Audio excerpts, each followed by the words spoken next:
2024 या वर्षाची सुरुवात मराठी सिनेसृष्टीनं एका बायोपिकनं केली आहे. महात्मा ज्योतिबा फुले यांच्या जीवनावर आधारित सत्यशोधक हा सिनेमा आज रिलीज होतोय. संदीप कुलकर्णी, राजश्री देशपांडे, रवींद्र मनकणी, सुरेश विश्वकर्मा अशी दमदार स्टारकास्ट असलेला सत्यशोधक सिनेमा नेमका आहे तरी कसा? तर हा सिनेमा तुम्ही थिएटरमध्ये जाऊन पाहावा का? आणि पाहावा तर तो का पाहावा याची 5 कारणं आज मी तुम्हाला सांगणार आहे. याचं पहिलं कारण म्हणजे स्टारकास्ट. कोणत्याही बायोपिकमध्ये स्टारकास्ट हा चित्रपटाचा अत्यंत महत्त्वाचा भाग असतो, कारण ऐतिहासिक पात्र हा लोकांच्या जिव्हाळ्याचा विषय. ऐतिहासिक पात्रांबद्दल लोकांच्या मनात आधीपासूनच एक व्यक्तिरेखा, चेहरा निर्माण झालेला असतो. लोकांच्या मनातील व्यक्तिरेखेला चित्रपट स्वरूपात न्याय देण्यात सत्यशोधक मात्र यशस्वी होताना दिसतोय. संदीप कुलकर्णी यांनी ज्योतिबा फुले यांच्या व्यक्तिमत्वात स्वतःला सहजपणे उतरवले, तर सावित्रीबाईंच्या भूमिकेत राजश्री देशपांडेची निवड देखील चपखल बसलेली दिसतीये. लहान सहान एक्सप्रेशन्समध्ये देखील राजश्रीचे एक्सप्रेशन्स, डायलॉग्स तुम्हाला दखल घ्यायला भाग पाडते. रवींद्र मनकणी आणि सुरेश विश्वकर्मा यांनी देखील सहकलाकार म्हणून उत्तम कामगिरी बजावलेली दिसतीये. कारण नंबर 2 म्हणजेच आर्ट डिरेक्शन. बायोपिक चित्रपटांमध्ये ऐतिहासिक काळ उभा करणं हे खरं तर सर्वात कठीण काम असतं. सत्यशोधकमध्ये आर्ट डिपार्टमेंट हा काळ उभारताना खूपच डिटेलमध्ये अभ्यास केलेला दिसून येतोय. 19व्या शतकातील पुण्यातील जुने वाडे, घर, गाव, अगदी कॉस्ट्युम अशा छोट्या मोठ्या गोष्टींची चांगलीच काळजी घेतल्याचं स्पष्टपणे दिसून येतंय.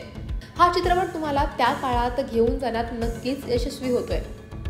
कारण नंबर 3 म्हणजे सिनेमॅटोग्राफी. चित्रपटात सिनेमॅटोग्राफीची जमेची बाजू दिसून येते. आर्ट डिरेक्शननं चांगलीच मेहनत घेतल्याचं दिसतंय आणि सिनेमॅटोग्राफीनं त्याला 4 चांद लावले. मोठ्या पडद्यावर जुनं पुणे, पुण्यातील धार्मिक ठिकाणं, ऐतिहासिक घटनांचं चित्रण डोळ्यात भरणार आहे. हा चित्रपट एक छान सिनेमॅटिक एक्सपिरियन्स असंच म्हणता येईल. कारण नंबर 4 म्हणजेच म्युझिक. चित्रपटातील संगीत ही अजून एक लक्षात राहणारी गोष्ट आहे. चित्रपटातील गाणी असो किंवा बॅकग्राऊंड म्युझिकमध्ये तुम्हाला 60, 70, 80च्या काळातील गाण्यांची झलक असो, प्रत्येक ठिकाणी तुम्हाला उत्तम गाणी ऐकायला मिळतील. अमित राजनं दिलेलं संगीत कुठेही कंटाळवाणं वाटत नाही, उलट ते चित्रपटाला गती देणारच आहे. कारण नंबर 5 म्हणजेच डिरेक्शन. महात्मा फुले, सावित्रीबाई फुले यांचा जीवनकाळ खडतर संघर्षानं भरलेला आहे. हा प्रवास मोठ्या पडद्यावर उतरवण्यात दिग्दर्शक निलेश जळमळकर यशस्वी होताना दिसत आहेत. महात्मा फुले यांच्या जीवनातील महत्त्वाच्या घटना अगदी प्रभावीपणे मांडलेल्या दिसतात. जात, अस्पृश्यता यांसारखे विषय काळजीपूर्वक हाताळलेत. त्यावेळेचा काळ, पात्र, घटना यांचा अगदी डिटेलमध्ये अभ्यास केलेला दिसून येतोय. खूप काळानंतर मराठीत एक ऐतिहासिक चित्रपट प्रेक्षकांच्या भेटीला आलाय. तुम्ही ऐतिहासिक बायोपिक चित्रपटांच्या जॉनरचे चाहते असाल तर हा चित्रपट नक्कीच तुमचं मनोरंजन करेल. lokmatfilmy.com कडून सत्यशोधक सिनेमाला आम्ही देतोय 3 स्टार्स. तेव्हा हा सिनेमा तुम्हाला कसा वाटला, तसेच हा रिव्ह्यू सुद्धा तुम्हाला कसा वाटला कमेंट सेक्शनमध्ये नक्की कळवा.